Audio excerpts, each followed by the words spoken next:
Boa noite a todos. Antes de começarmos, vou fazer uma pergunta que eu tenho feito em diversas palestras que eu tenho dado, em diversas casas espíritas que eu tenho falado. O que é que nós estamos buscando aqui? É só para a gente, daqui na frente, com o raciocínio que a gente vai tentar desenvolver hoje, a gente perceber aonde que nós estamos na história. Porque, às vezes, nós nos sempre colocamos acima dos nossos irmãos, nós sempre nos colocamos como superiores e, às vezes, não olhamos para dentro de nós. Quer ver um exemplo? Se alguém falar uma palestra aqui sobre preguiça, ninguém vai dizer, nossa, essa palestra foi para mim. Né? Ou pelo menos a maioria vai dizer assim, nossa senhora, encaixou certinho com fulano de tal, com a fulana de tal. Né? Porque nós não olhamos para dentro de nós. Por que nós estamos buscando a religião?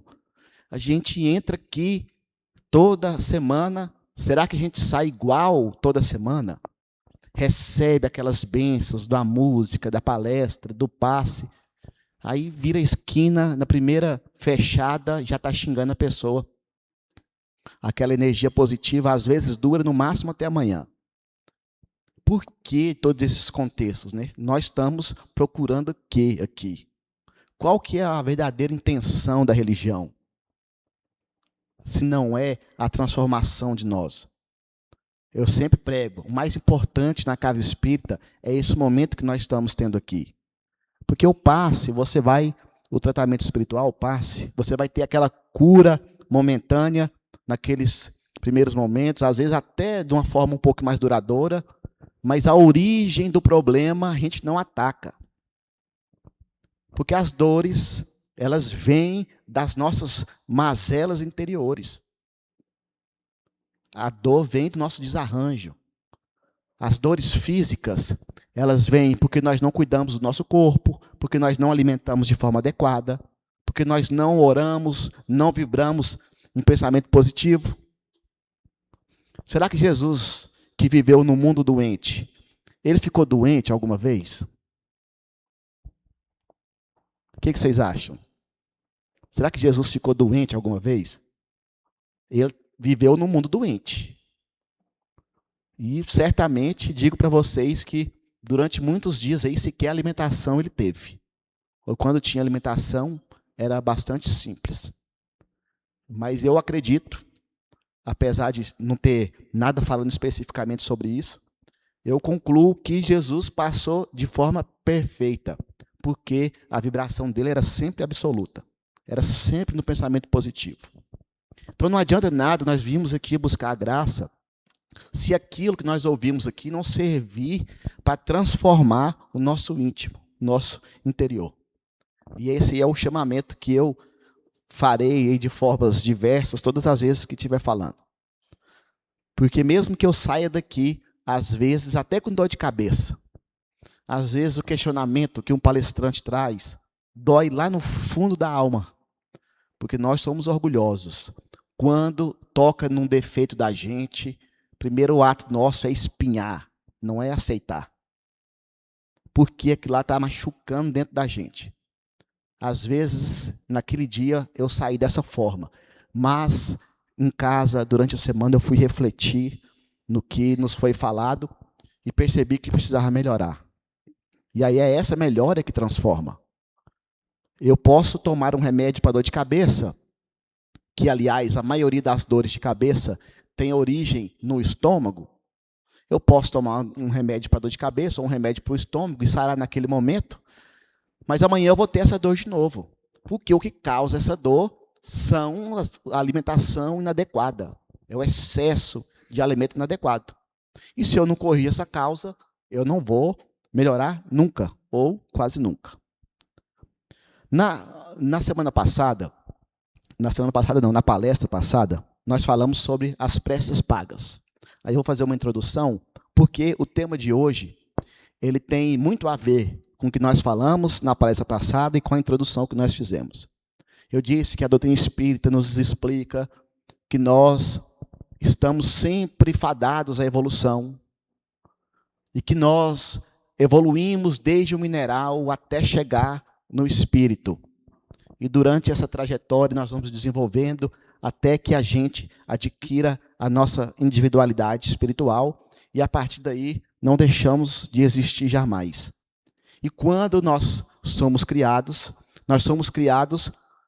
como uma centelha divina, um pedaço de Deus, e guardamos em nós, por esta razão, a consciência do que é certo e do que é errado. E essa consciência está em todo ser humano, independente do nível de evolução que ele tenha, se menos evoluído, se mais, se no caminho do mal, se no caminho do bem. A consciência está lá, porque se nós somos parte de Deus, tudo o que há de bom nele está dentro de nós, e as coisas ruins que fizemos, naturalmente, elas gritam porque elas querem melhorar. Eu ainda dizia que mesmo aquele bandido que cometeu maiores atrocidades possíveis, ele não consegue deitar no travesseiro à noite e dormir de forma tranquila, porque a consciência que mora dentro dele chama a atenção dele. Um fato que talvez vocês não saibam, mas a pior ofensa que você faz para um preso, seja adolescente, seja um adulto, é falar mal da mãe dele. Pode ter sido a pior mãe do mundo, mas falar mal da mãe dele, chamar para briga. Porque ele guarda aquela consciência do que a mãe representa para ele. E assim vale em tudo. E aí, a partir disso, é que nós chegamos à conclusão de por que as pessoas buscam as preces pagas. Porque a consciência grita tanto dentro delas que, de alguma forma, ela busca o mecanismo de acalmar essa dor. E aí, desde lá do princípio do tempo, era comprar um perdão, a princípio para os deuses, faziam sacrifícios. Depois, comprar o perdão direto com a igreja. Como eu não sei se vocês vão lembrar, mas a Igreja Católica chegou a ter uma época, um período, em que existia lá um livro de penitência com valores. Você pagava X valores por cada ato que você fez, do mais grave ao menos grave, cada um com um valor diferente. A necessidade de acalmar essa consciência era tão grande que Teodora, esposa de Justiniano, quando falaram para ela que não havia uma forma de um perdão automático pelos erros que nós cometemos, porque existe uma lei que alcança a todos, que é a lei da reencarnação. Ela falou, não, a reencarnação não pode existir. O que ela fez? Mandou retirar todas as passagens que falavam de reencarnação da Bíblia. E é por isso que hoje temos poucas passagens, pouquíssimas, que falam de reencarnação na Bíblia. Porque o cristianismo ele foi reencarnacionista até essa época. Os próprios apóstolos, quando eles estão subindo ao monte com Jesus, e é falado da profecia, Elias disse que ele viria primeiro ao mundo e anunciaria Jesus. E aí os discípulos estão perguntando assim, mestre, por que é necessário que Elias venha primeiro?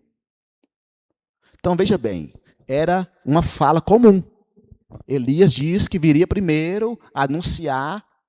Elias já tinha sumido há muito tempo. Aí Jesus diz que João Batista era a reencarnação de Elias. Ou seja, era uma conversa trivial. Os apóstolos não ficaram abismados quando Jesus diz que João Batista, primo de Jesus, nascido da tia de Jesus, era a reencarnação de Elias. Não tinha nenhuma discussão. Mas, por uma forma de acalmar essa consciência, retirou-se a reencarnação. E talvez seja por isso que a Igreja Católica foi a responsável pelo período de maior negritude espiritual, de maior involução da história da humanidade. Em todos os aspectos. Tanto que é considerado a idade das trevas. É o período que avanços que já existiam na saúde deixaram de existir, avanços nas ciências deixaram de existir, e avanços culturais e de diversas ordens. Porque, a partir de então, a instituição religiosa passou a tomar conta e o que se tinha de positivo foi escondendo para debaixo do tapete.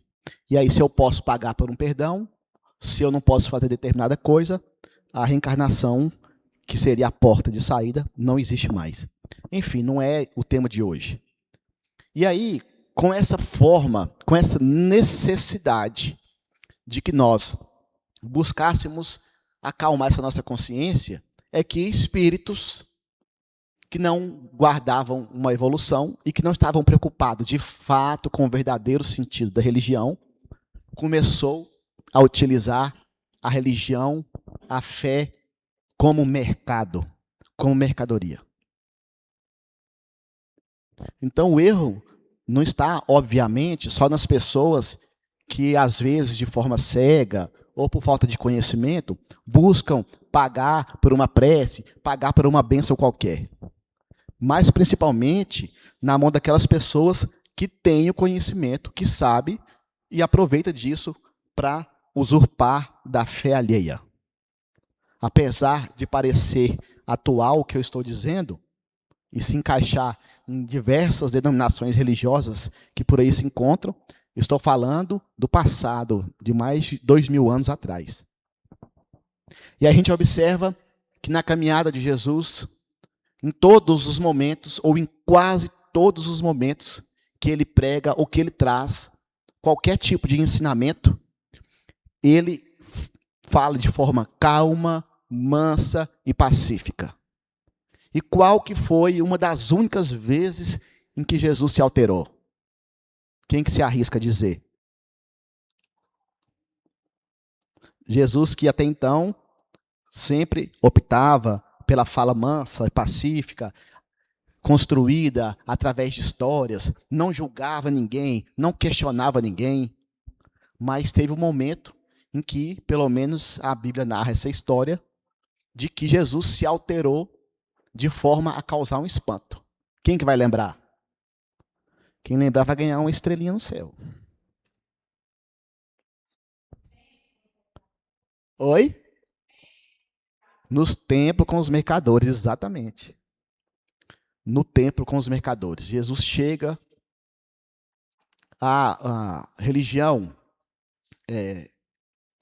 que antecedeu o cristianismo, o judaísmo, foi criando um corpo muito grande, de forma até ter um estado.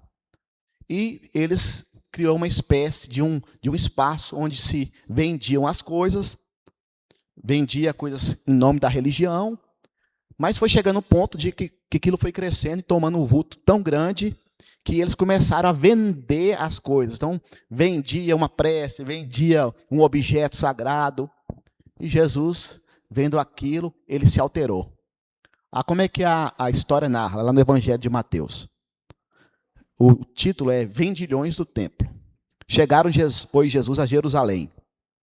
E, havendo entrado no templo, começou a lançar fora os que vendiam e compravam no templo, que era para ser um local sagrado. E derrubou as mesas dos banqueiros e as cadeiras dos que vendiam pombas. E não consentia que qualquer transportasse móvel algum pelo templo. E eles os ensinava, dizendo-lhe: porventura não está escrito que a minha casa será chamada casa de oração entre todas as gentes? E vós tende feito dela covil de ladrões. O que, ouvindo os príncipes dos sacerdotes e os escribas, andavam escogitando de que modo o haviam de perder, porque todo o povo admirava a sua doutrina e tinha medo dele. Então, Jesus chama de covil de ladrões. Chega ali aquelas barracas armadas. Aí, eu fui pesquisar se de fato isso tinha acontecido, como que tinha acontecido.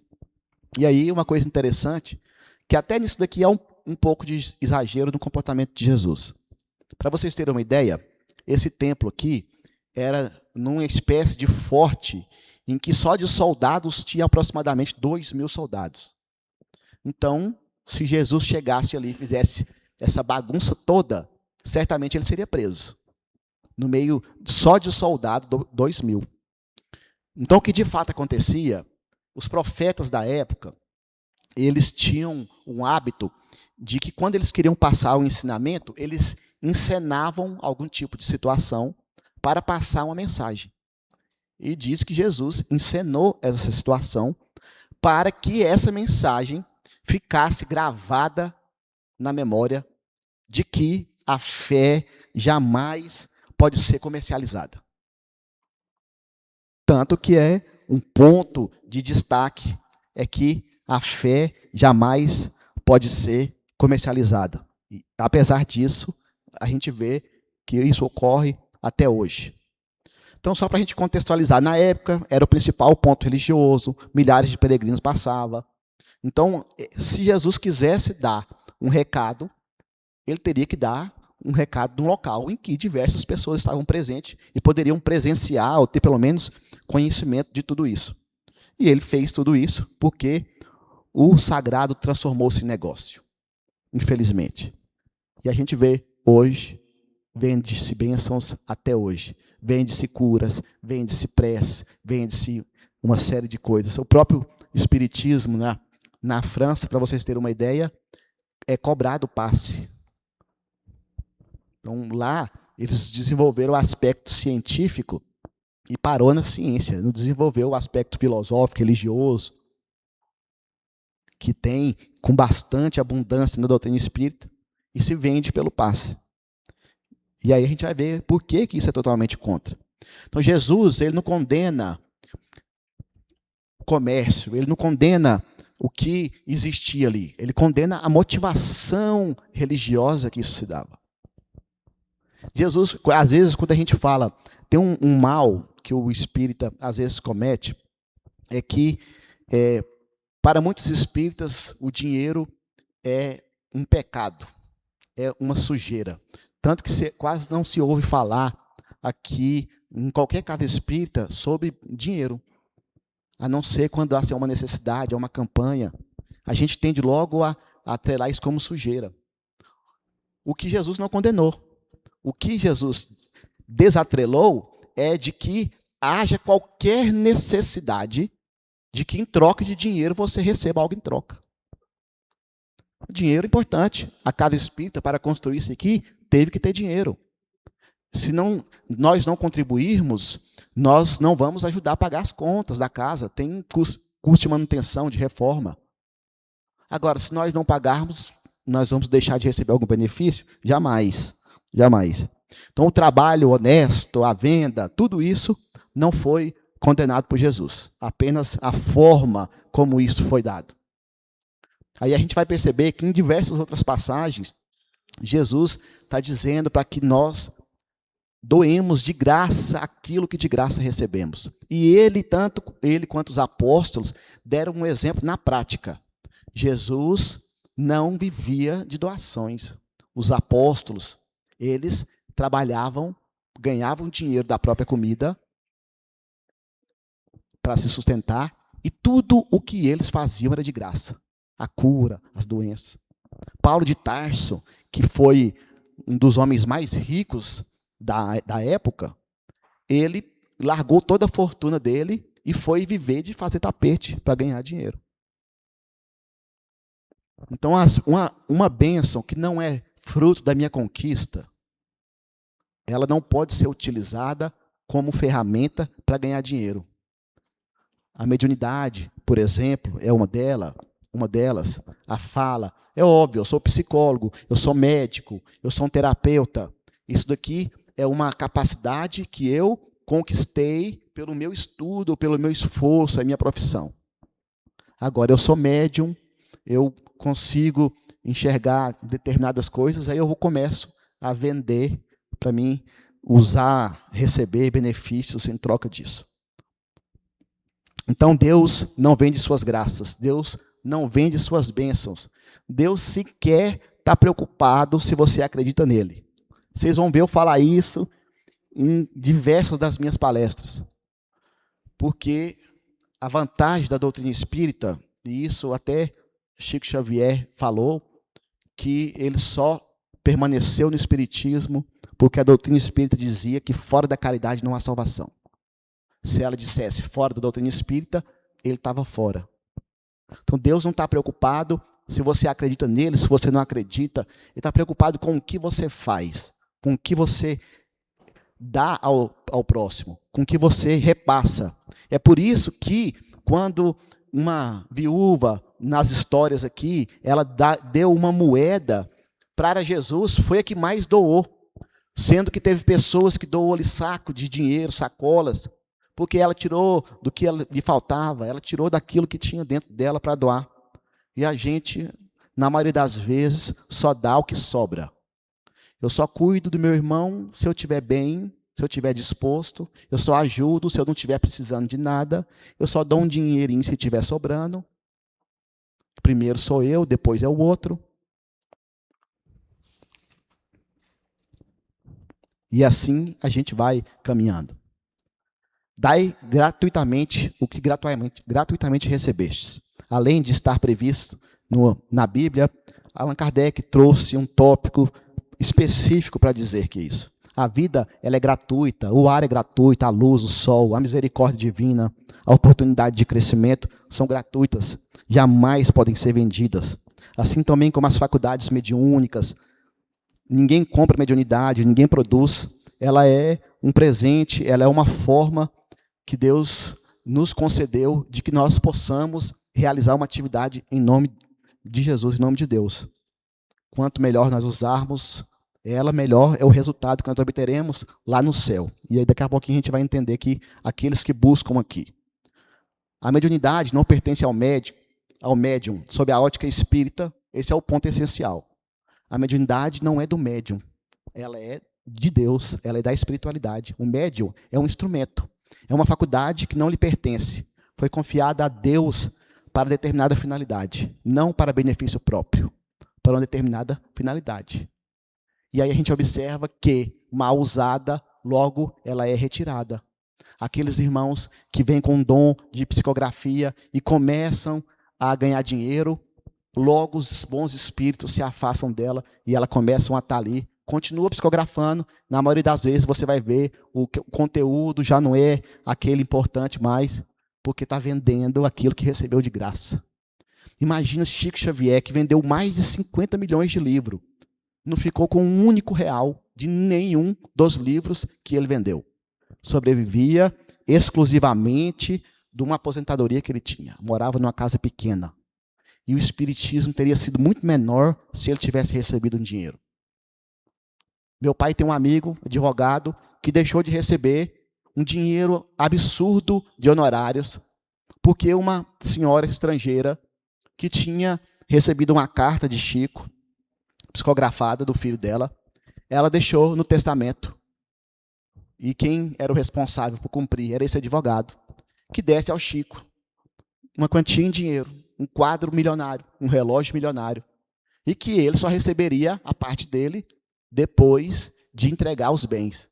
E ele não recebeu a parte dele, porque ele não conseguiu entregar. Mas nós não perdemos uma menor oportunidade para receber em troca qualquer coisa. Então, esse é o princípio. Por que Jesus, naquele momento, questionou? Porque a fé jamais, em hipótese nenhuma, pode ser motivo de comércio. E ele foi muito ofensivo em chamar em covil de ladrões. Instituições que foram formadas para retirar das pessoas, através da sua falta de conhecimento, aquilo que é mais sagrado. E aí isso foi há mais de 2000 anos atrás. Hoje, mudou? O que vocês acham? Como que está a maioria das religiões hoje? Mudou ou está igual? Se não tiver, pior, né? Porque antes você vendia a fé, mas as pessoas estavam em busca verdadeiramente da fé. Ela estava em busca de uma transformação, ainda que de maneira paga ou de qualquer forma que seja. Hoje se busca a prosperidade material. Não é mais a mudança interior, não é mais a reforma íntima, não é mais os bens espirituais. Não, é a prosperidade material. E se você não tem prosperidade material, é porque você não está retribuindo adequadamente a Deus. Se você não contribuir, não der aquilo que Deus quer, Ele não vai te honrar com dinheiro. E a prosperidade não é mais uma família estável, organizada. Não, a prosperidade é você ter uma casa boa, emprego bom, dinheiro bom. E é isso que se vende. E por isso que as pessoas não estão preocupadas se vão melhorar ou não vão melhorar. Estão preocupadas em cumprir a parte delas na troca com Deus. Então, vão ao templo para receber essa troca. É por isso que eu perguntei no início, o que vocês estão fazendo aqui? Estamos aqui para buscar a melhora ou estamos aqui apenas como troca para receber uma bênção que nós queremos?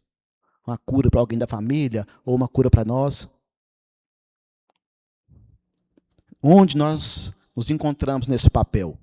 Porque às vezes a gente acha que é só o pagamento em dinheiro, que é só você pagar para receber lá a bênção material, mas nós estamos buscando o quê? E aí, nosso irmão, em determinado momento, ele poderia nos ajudar e não nos ajudou. Aí o que a gente faz? Nossa, que ingrato, já fiz tanto por ele, e aí na oportunidade que ele teve de me ajudar, não me ajudou. Ora, nós estamos ajudando, é para receber algo em troca? Nós estamos fazendo o bem, é para receber algo em troca? Ou pelo prazer, ou pela necessidade de fazer o bem? E aí é por isso que às vezes vemos pais e filhos, irmãos e amigos que ficam 15, 20 anos sem se falar, porque o outro errou e não veio pedir perdão. Eu que não vou lá pedir perdão. Coisas pequenas afastam as famílias. E aí eu pergunto, nós estamos exercendo também esse papel? Porque se para nós já está claro que o templo aqui não é local de comércio, então está na hora de nós darmos o segundo passo, que é cuidar do nosso templo interior. O nosso templo interior está sendo objeto de comércio. Eu estou vendendo caridade em troca de benefício? Eu estou vendendo atitudes boas em troca de reconhecimento? Eu estou colocando em prática os ensinamentos? Ou quando meu irmão lá em casa pisa na unha do meu pé, eu já entro em desespero? E exerço a minha paciência em qualquer lugar, de maneira absoluta, com medo das reprimendas sociais, mas em casa, jamais. Ai do meu irmão se fizer qualquer coisa. Ai do esposo, da esposa, se falar qualquer coisa. Ai de qualquer um de nós. Como que nós estamos cuidando do nosso templo? Não foi dito que se nós buscamos a recompensa aqui na terra, o pagamento já está feito? Então está na hora de nós começarmos a olhar para o templo interior. E é isso que é o mais importante. Se nós não dermos o próximo passo, que é o que eu disse no início, e buscarmos a olhar de fato o que nós podemos avançar, o orgulho, a vaidade, o egoísmo, a intolerância, o desejo de reconhecimento, são os pagamentos que nós vendemos em troca de alguma coisa. A busca constante por aprovação, porque nós negociamos sentimento. Só gosto de quem gosta de mim, só faço de quem faz para mim. Tá certo isso? Essa é a mensagem que Jesus veio passar para nós. Nós deveríamos ser exemplos lá na sociedade e fazer por aquele que ninguém faz ou por aquele que nunca fez para mim. E isso nos traz um peso tão grande. Eu tinha duas pessoas que eu tinha uma extrema mágoa e tinham me ofendido. E eu nunca tinha feito nada, pelo contrário. Tinha feito muitas coisas boas. E aí, certa vez, eu parando para pensar, eu disse que quem está sofrendo sou eu. Ora, o outro faz alguma coisa de ruim contra mim. Eu fico aqui. Quando a pessoa vem, nem perto eu não quero ficar. Quem está sofrendo mais com isso sou eu. Uma relação de ódio, uma relação de qualquer sentimento negativo, ela só existe quando tem duas partes. Se uma não quer, ela vira as costas e não recebe aquela energia. E aí eu falei, quer saber de uma coisa? Eu falei, vou acabar com isso. E aí parece que foi até Deus. Na mesma oportunidade, um dia depois, eu encontrei essa pessoa na casa do meu pai. Fui lá, fiz questão de abraçar, cumprimentar.